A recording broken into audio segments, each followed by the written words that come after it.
You're listening to the Corbett Report. Hillary Rodham Clinton is a Wall Street-backed warmonger whose potential election as President of the United States this November poses an existential threat, not just to Americans, but to all of humanity. As First Lady, and then as Senator, she actively supported the U.S.'s illegal wars of aggression abroad. Today, our armed forces joined our NATO allies in airstrikes against Serbian forces responsible for the brutality in Kosovo. I voted for the Iraqi resolution. The president understands this. He's fully aware that it's going to take a lot of patience and painstaking planning, and we're going to support him. Including thousands of chemical weapons, large volumes of chemical and biological stocks, a number of missiles and warheads, a major lab equipped to produce anthrax. She not only admitted the U.S. role in creating al-Qaeda. When the Soviet Union invaded Afghanistan, we had this brilliant idea that we were going to come to Pakistan and create a force of mujahideen, equip them with Stinger missiles and everything else to go after the Soviets inside Afghanistan. But then, despite this admission, as Secretary of State, her support of the war on Libya and the jihadis in Syria directly led to the rise of ISIS and the migrant crisis in Europe.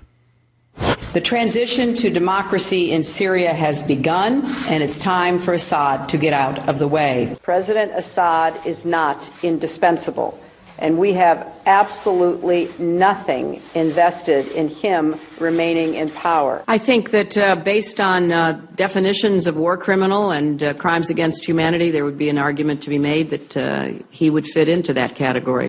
Libya was a different kind of calculation, and we didn't lose a single person. We came, we saw, he died. Did it have anything to do? She was the one who announced the U.S.'s so-called Asia-Pacific pivot that has seen more U.S. military forces being placed in the Asia-Pacific as a direct military threat to China. And we look to the Asia-Pacific region, as we have for many decades, as an area where the United States is uniquely positioned to play a major role. The United States is not ceding the Pacific to anyone. And she has stated in no uncertain terms that Russia and Iran will be militarily targeted in a Clinton presidency, and that the nuclear option is, as always, on the table. And we will make sure the Iranians and the world understand that the United States will act decisively if necessary, including taking military action. There will have to be consequences for any violation by Iran, and that the nuclear option should not at all be taken off the table. That has been my position consistently. And Russia has to support the international community's efforts sincerely or be held to account. That Russia and China will pay a price because they are holding up progress, blockading it, that is no longer tolerable. And unlike her many, many political statements of convenience that are merely a reflection of whatever is most politically acceptable at the moment. Do you think New York State should recognize gay marriage? No. No. Okay. I support marriage for lesbian and gay couples. I represented Wall Street as a senator from New York, and I went to Wall Street in December of 2007, before the big crash that we had, and I basically said, cut it out.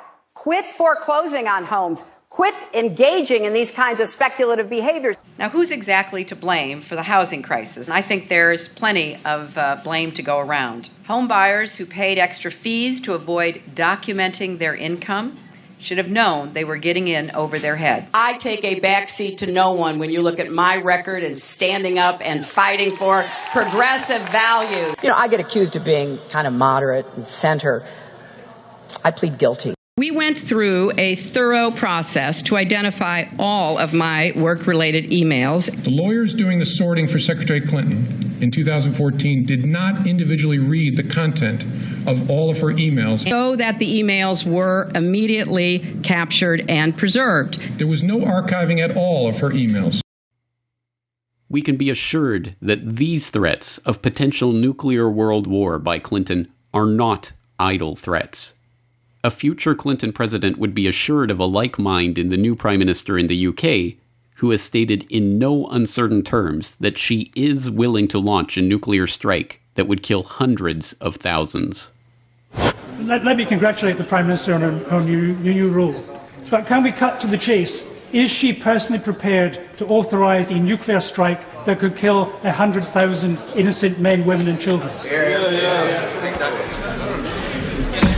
Yes.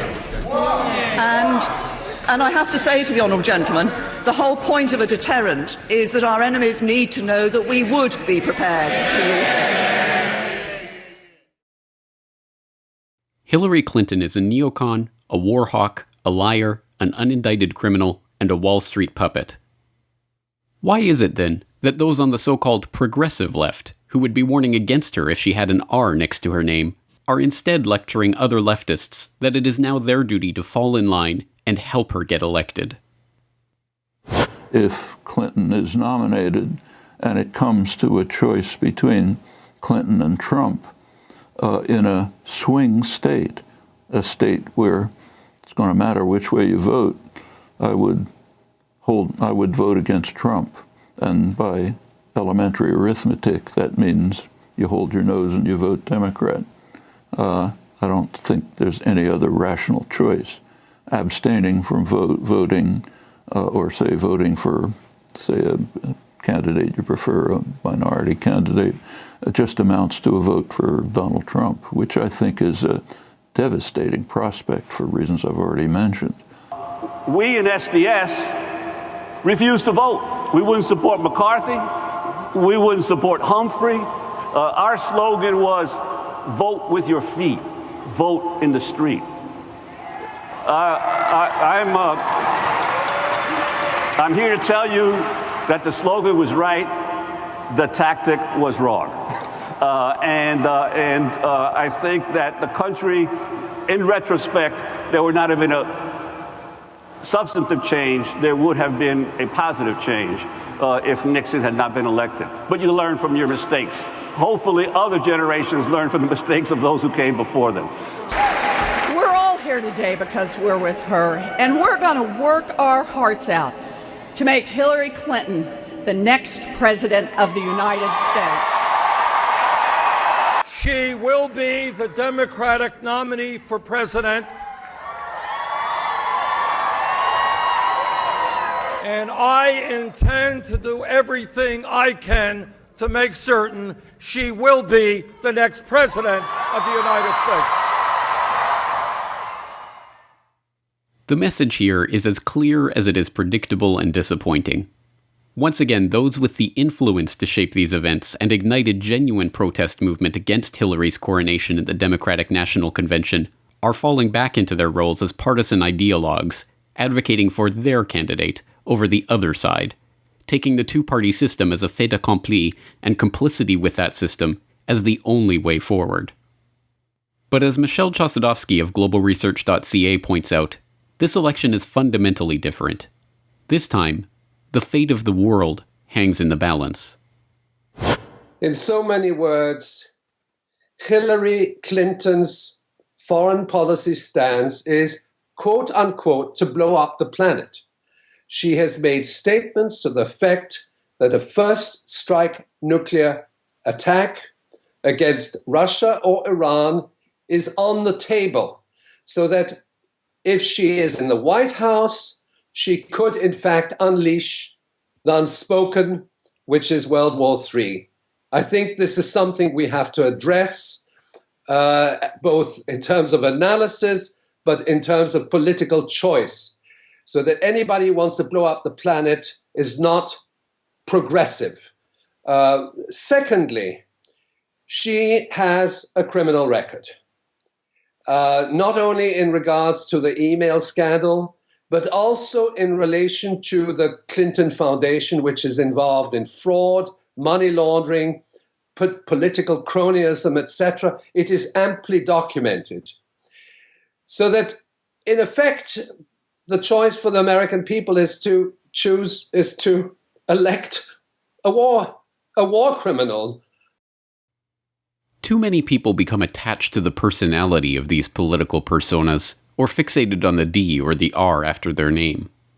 This clouds their judgment and stops them from seeing their policies and agenda for what they really are. As Diana Johnstone, author of Queen of Chaos, The Misadventures of Hillary Clinton, points out, Hillary is best understood not as a person, but as the instrument for the think tanks, Wall Street financiers, and other connected insiders who want to embroil the United States in more illegal wars and plunder the country and its people even further. I mean, Hillary to me is not even an interesting person. She is simply a shallow, ambitious woman who has decided to make herself the instrument of the Washington think tank persuasion, and is using that to pose as a great expert on world affairs, to be elected as president. She simply is the embodiment of all that is terrible in American foreign policy that has developed over the past decades. It is no hyperbole to say that the election of Hillary Clinton as president this November would be one of the greatest tragedies in the history of the United States, and perhaps the world.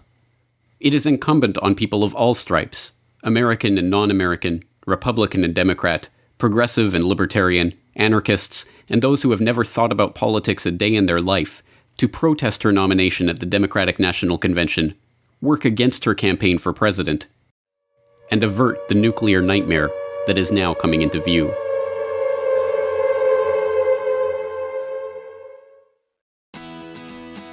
The Corbett Report is brought to you by the Corbett Report subscriber, a weekly newsletter featuring James Corbett's International Forecaster editorial, recommended reading and viewing, discounts on Corbett Report DVDs, and once a month, a subscriber-only video.